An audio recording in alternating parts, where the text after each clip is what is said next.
बच्चों के कपड़े, पर्सनल आइटम्स वो भी हमारे पास पड़े हैं और इसमें हमें कोई ऑब्जेक्शन नहीं है। कोई बेलिफ कोर्ट का अपॉइंट होगा तो उसको भी हर हैंड ओवर कर देंगे।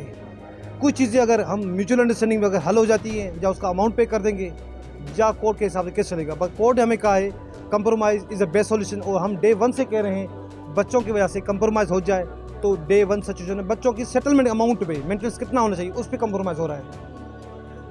और क्या हो रहा है हमारे केस में ताकि एक मैच्योर अंडरस्टैंडिंग पे भी हो जाए और उस कंप्रोमाइज़ में ये भी लिखेंगे जो भी मिसअंडरस्टैंडिंग हुए हैं, जो भी लोग मिसगाइड हुए हैं, जितने भी पब्लिक एट लार्ज, जितने भी सेलिब्रिटी मिसगाइड हुए हैं और अपने मौक़िफ़ दिया हुआ है ट्वीट की तरफ से वो भी क्लियर हो जाएगा। ऐसी कोई बात नहीं है।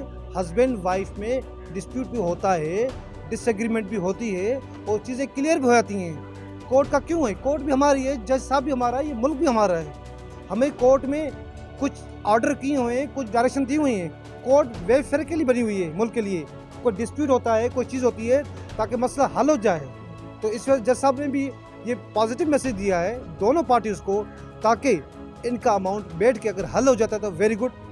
इंशाल्लाह 15 तारीख को मीटिंग होगी तो मीटिंग के बाद फिरोज़ खान के घर जाएंगे, बेलिफ भी होगा।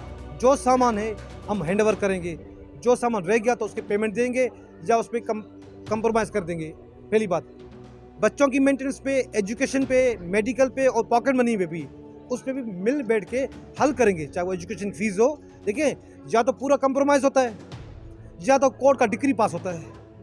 अब चॉइस उनके पास है। हमने सारे डॉक्यूमेंट जमा करा दी रिटन स्टेटमेंट में। इंशाल्लाह वी आर पॉजिटिव क्योंकि मैडम का भी she has a long future to go. Same Firoz Khan के ही has a long future to go. Grow करना है, एक दूसरे को सपोर्ट करना है।